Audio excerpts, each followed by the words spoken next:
Assalamualaikum warahmatullahi wabarakatuh. Sahabat Haqqa Tuqatih, hari ini kita akan bertemu dengan kondisi ekonomi yang kemudian akan menyulitkan kehidupan kita. Kita butuh kesabaran. Sabar tidak tumbuh kemudian begitu tiba-tiba saja. Tidak, itu akan tumbuh ketika melalui proses-proses.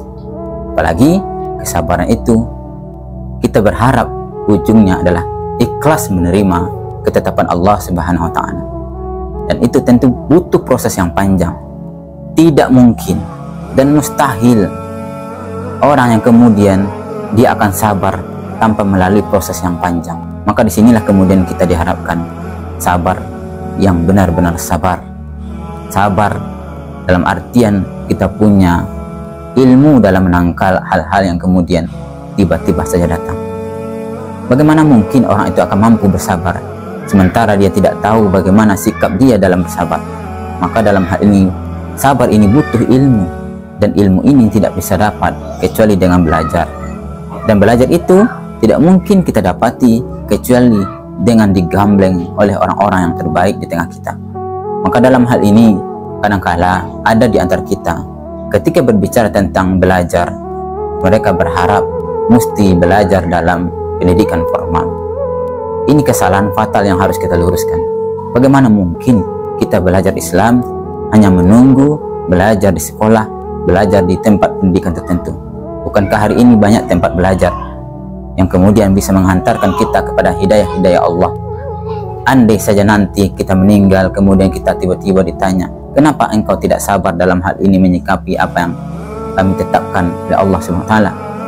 Lalu kita menjawab, karena saya tidak belajar. Kenapa Anda tidak belajar? Bukankah banyak orang yang kemudian tempat Anda bertanya? Allah akan tanya terus, akan tanya terus. Pada akhirnya kita tidak sanggup menjawab pertanyaan Allah. Lalu kemudian alasan apa kemudian kita tidak melakukan usaha yang maksimal dalam menapaki kehidupan dengan sabar, sehingga kita mampu menahan apa-apa yang kemudian itu berakibat keputusasaan kepada Allah Subhanahu. Sahabat Haqqa Tuqatih, berbicara tentang sabar, berbicara bagaimana kemudian kita tidak sampai pada keputusasaan, karena sesungguhnya orang yang paling dibenci oleh Allah Subhanahu wa Ta'ala adalah orang yang berputus asa dari rahmat Allah. Sesungguhnya salah satu yang mengantarkan keputusasaan adalah kita menjadi orang yang tidak mendapat rahmat dari Allah Ta'ala. Innan nafsa la'ammaratun bisu illa ma rahimah rabbi. Sesungguhnya nafsu itu seluruh menyuruh kepada kejahatan kecuali nafsu yang dirahmati Allah Subhanahu wa Ta'ala.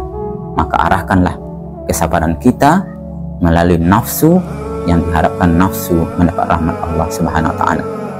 Surah Yusuf ayat 53. Assalamualaikum warahmatullahi wabarakatuh.